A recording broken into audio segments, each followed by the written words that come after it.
And top of the morning to you, beloveds. Welcome, welcome, welcome. My name is Sunshine Day, and what a joy it is to greet you on this amazing December the 28th, 2020. We are wrapping up 2020 in just a matter of a handful of days. And for many of us, this time ending the year is often a time of struggle, of strife, of sadness, of grief, especially for those folks in recovery, those folks who are free from intoxicants and trying to stay free from intoxicants. And when I talk about intoxicants, I'm talking about drugs, alcohol, stress, drama, all of it, all of it, all of the stuff that distracts us from living our authentic and our full lives. So welcome to A Spiritual Remedy. This is a conversation and meditation. We're together for about 30 minutes, really looking at the realm of picking up some spiritual tools for personal transformation. See, I see a world where clean and sober people are living their best life and loving it. And if that be you, well, then I am speaking with you. I'm speaking with you in particular because folks in recovery, we had something that gave us a particular feeling, a particular way of seeing life. And then when that stuff is gone, it's like, where's that fix? Where's that, that high? Where's that drive? Like I'm no longer driving to get something. Because what really happens is that one day at a time, I learned that it's really in me. And so if you're someone in recovery, this show is geared for you. However, you do not have to be in recovery to benefit from the spiritual tools. I provide spiritual tools for personal transformation. And it's because my purpose is to awaken humanity to its spiritual magnificence. What I know about who you are right now watching is that you are magnificent. And so as we begin to focus on a spiritual remedy instead of the spiritual malady, we begin to actually live a life that's worth living. what am I doing? How am I being now that is worth my life? Because I'm giving my life for whatever it is that I am living, right? And so this month we've been focusing on the topic of bliss. And we've been focusing on the topic of bliss out of my book, Begin Within, a playbook for living your genuine life. And this month, as we're wrapping up this month and really looking at bliss and joy, with all the things that are happening in our own personal lives and then in our world around us, it might be a little bit difficult or challenging to say, hey, joy, really? I mean, maybe around the holidays and, even today as we continue to celebrate Kwanzaa and winter solstice and the holidays around this time of year, folks might experience a little bit of joy. But then are they actually experiencing the fullness of their joy? And what I'm here to share with you is that our joy is not found outside of us, but it is indeed found within us.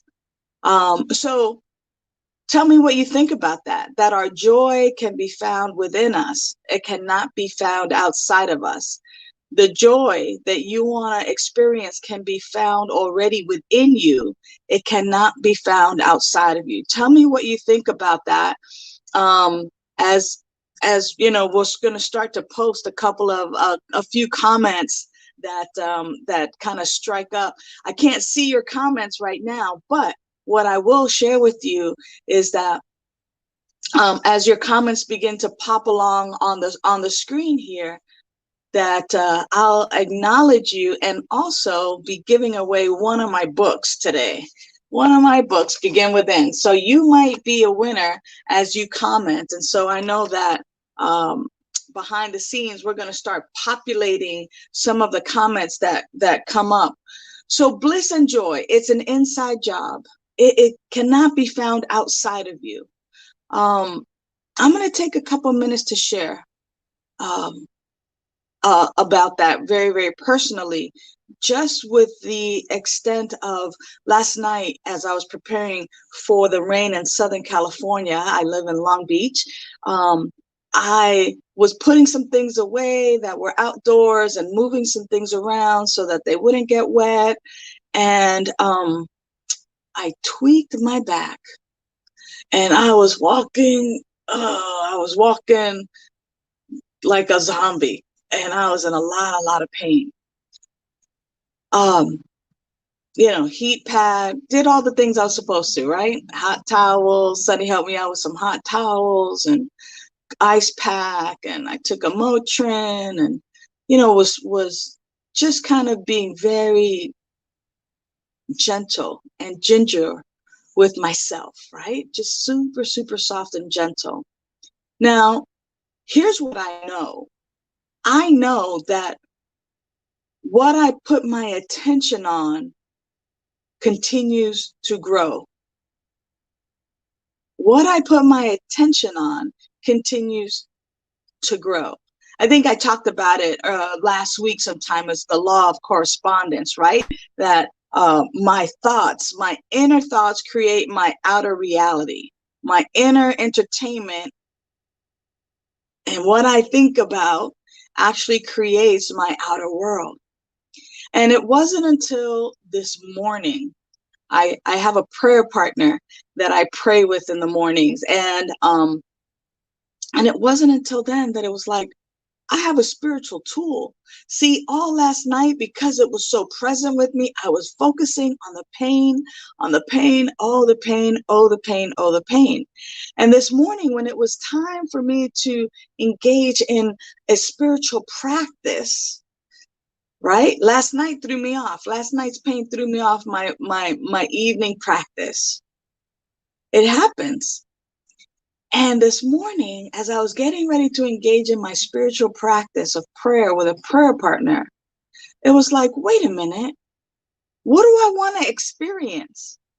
I want to experience ease and grace and joy in my body.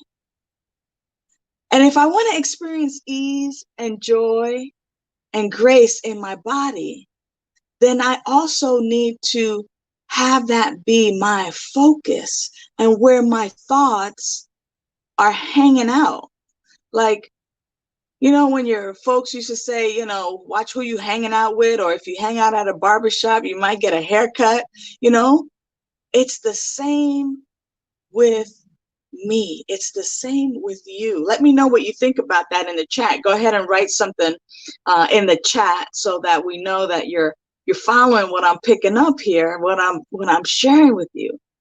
The pain was so intense that I focused on the pain instead of focusing on what I wanted to experience. This morning, as I'm preparing for my spiritual practice with my prayer partner, I said, what do I want to experience? Ease and joy in my body. And so even though I was in pain, I turned my attention away from the pain and turned my attention toward joy. Now, I'm in a lot of pain. What could I be joyful about? I woke up this morning. I am awake, alert, and aware this morning. That is joy. I found the joy in that. I found the joy that I had a comfortable bed to sleep in. Some people might call it gratitude or call it joy, but in the gratitude, there's joy, and in the joy, there's gratitude, right? Like I woke up with my 10 toes and 2 feet and 2 legs and 10 fingers, and, I could see, I could hear, I could speak. And I began to focus on the joy. And I began to focus on the joy of my movement and actually seeing and feeling the joy of moving my body. Now, it's interesting because I was in a lot of pain. And so, of course, I don't want to make any sharp moves, because if I do, I might hurt myself or it might hurt some more, right? But I focused on the joy, and it was the joy that I focused on that began to shift and actually tell and give direction to my body, to my muscles, to my bones, to the energy, to the blood circulating and coursing my veins. That energy, thank you, Nancy, what we focus on is our reality. Absolutely. And that's the key, is that, and Nancy knows I was in pain last night. And it's like, okay. So I began to move a little bit and just kind of go, oh, wait a minute. Oh, there's just a little bit of an ache, but look at how much room, right? Because I almost went back into the ache. Oh, there's a little bit of an ache, but wow, notice the ache, turn away from the ache. Wow, notice, wow, I can really move now. Look at me. Yes, I am on the road to recovery. I am on the road of recovery. It is, when I talk about recovery, I'm also talking about recovering our full selves, not what alcohol, drugs, sex, gambling, debt, overeating, undereating, drama, stress, not what that made me. Because see, under the influence of these intoxicants, that's what I had become, but it is not who I am. And it's the same thing. Thank you, Peggy. The fear of the pain keeps us from moving. And that's because the focus is on the fear, right? The focus is on the fear. And when the focus is on the fear, then we're paralyzed. But we have to just make that shift. It's super, super interesting, because when we are just able to kind of go, okay, when the pain hurts enough and you go, oh, I want to have a different experience, that's a miracle. That's an opportunity to kind of think differently and begin that shift. Oh, I don't like what's happening here. How can I see this differently? The quality of my thoughts will dictate the outpicturing of the quality of my reality. And that is key, especially for those of us who are now free from intoxicants. Because now we get to actually pay attention and focus upon and focus on that which we want to experience. So my experience of I want to experience joy, and my experience is joy, and moving it from there. It's kind of like taking baby steps towards it. Like, oh, this pain hurts. Oh, it hurts, it hurts, it hurts. And then it's just like, oh, I'm tired of this pain. I'm ready for something different. Oh, yeah. Instead of me focusing on the pain, I could focus on what it is I want to experience. What do I want to experience? Oh, it hurts. What do I want to experience? I want to experience joy. Ah, yes, joy. I want to experience joy. What does joy feel like? Oh, well, I'm awake. I'm alive. I'm alert. That's joyous. I can breathe on my own. Wow, I'm grateful. And in that gratefulness comes joy. See, the joy is right there, right? The quality of our thoughts will dictate the quality of my desired experience. Thank you, beloved. Absolutely, the quality of our thoughts. And that is exactly why it's so key for us to actually not be the thought police, okay? I'm not asking us to be the thought police, but maybe I'm asking is to just monitor and observe. Because see, thought police kind of gives me enforcer kind of thing, oh, you're not doing this right, and judgment, right? But what if I just monitor my thoughts and just kind of ask myself, are these the thoughts that I want to be having? Because the thoughts and the quality of my thoughts give me my reality. And as recovering people, as people in recovery, that's why it's so key as well to talk about being clean and being sober. It's not about like, oh, I'm not picking up a drink today, or I'm not picking up, drama today, or I'm not picking up foods that are no good for me today. I'm going to stay away from that, because then the focus is still there on that, as much as I'm focused on my recovery, my sobriety. I'm focused on uncovering the truth of who I am. And that's why it's a joy to, just remind you that on January the 10th, I'm having a retreat party, a party retreat. And it's called Uncover, Discover, Recover. Because we get an opportunity at that party. We're going to party, and we're also I'm going to drop some gems for you. We also have this opportunity to go deeper and not just settle for mediocrity in recovery. Like, you didn't get clean and sober. You didn't, get clean, in terms of clean eating and abstinence and things of that nature, just to have a miserable life. No. Again, I see a world where clean and sober people are living their best life and loving it. And that's why I do what I do. So you'll hear some more information about the retreat party, the party retreat, Uncover, Discover, Recover, a little later on. But right now, what I'm going to invite us to do is to just take a few minutes in the stillness and in the silence.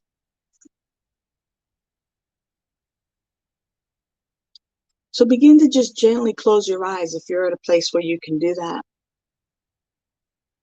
And just notice already the sense of calmness and serenity that come by just allowing yourself to close your eyes, or even to just cast a soft gaze upon something inspiring.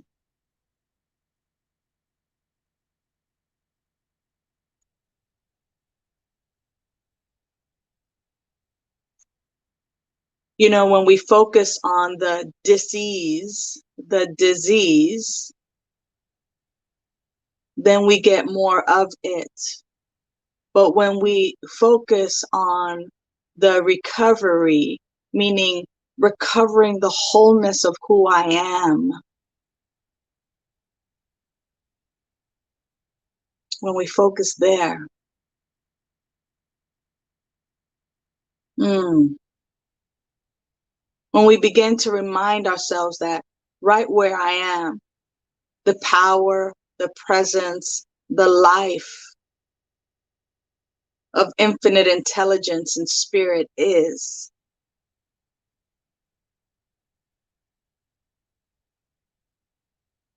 When we remind ourselves that there's a power and a presence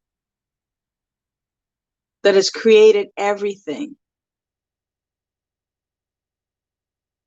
that we may not be full knowing of this power and presence because it's beyond our capacity to even know. It's so big.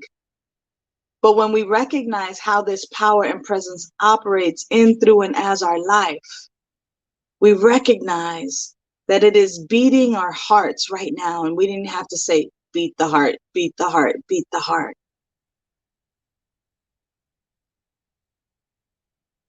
We recognize that it is closer to us than our very breath.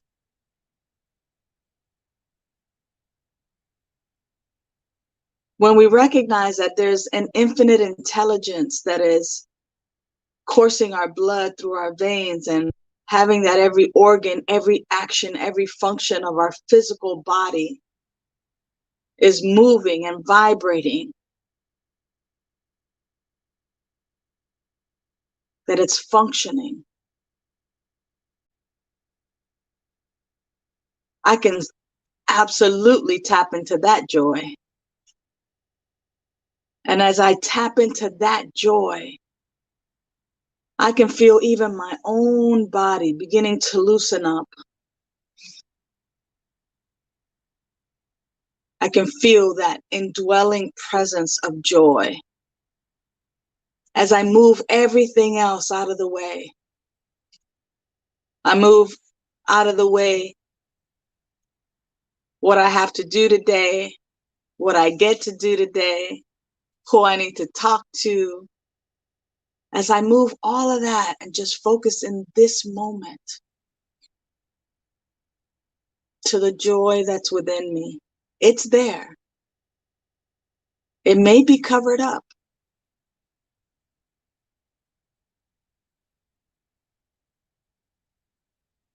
but I uncover it.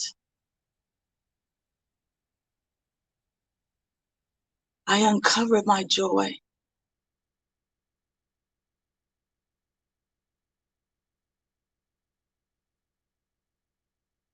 I discover that it's there.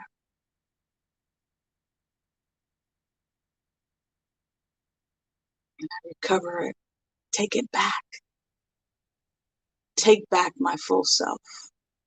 I take back my wholeness. I take back my peace. I take back my power. It's right within me. I may have given it away before, but not anymore.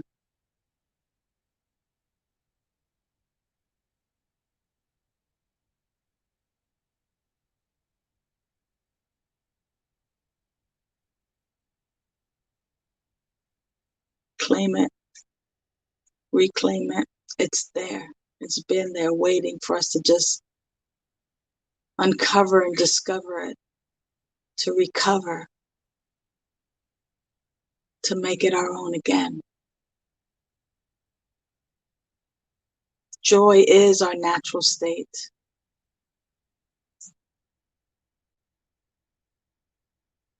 If I focus upon it, then it's my experience. And it outpictures in my life. It outpictures in your life. Now see yourself joyously going through your day, bringing joy wherever you go.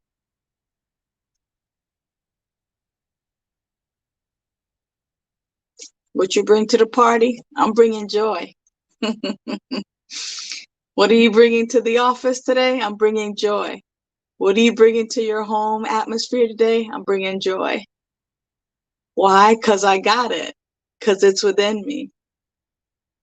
What am I bringing to every situation today? I'm bringing joy.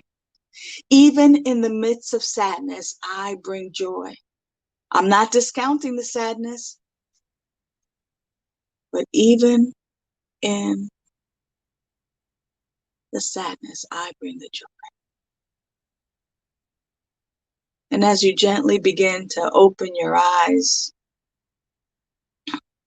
and look around you with those eyes of, I'm bringing the joy. And notice all the things around you that support that. Joy is our natural state. What are the qualities of the thoughts that you're entertaining? Keep them on joy. Discover your joy. It's right where you are. All right, beloveds, make this the best day ever. Why? Because it's the only day that we have. Know that you're loved and supported, and that I appreciate you being here with me today. Mwah. Have a good one. Bye for now. Hello, beloveds. I see a world where clean and sober people are living their best life and loving it. That's why on January the 10th, 2021, which is my 34-year sober anniversary, I'm hosting a mini retreat, January the 10th from 2 to 3:30 p.m. It's Uncover, Discover, Recover. And you can find your tickets at aspiritualremedy.com. That's aspiritualremedy.com. And there we're going to have a blast as we celebrate my 34 years of sobriety. So it's 34 for 34 or your best donation. Can't wait to see you with me. Bye for now.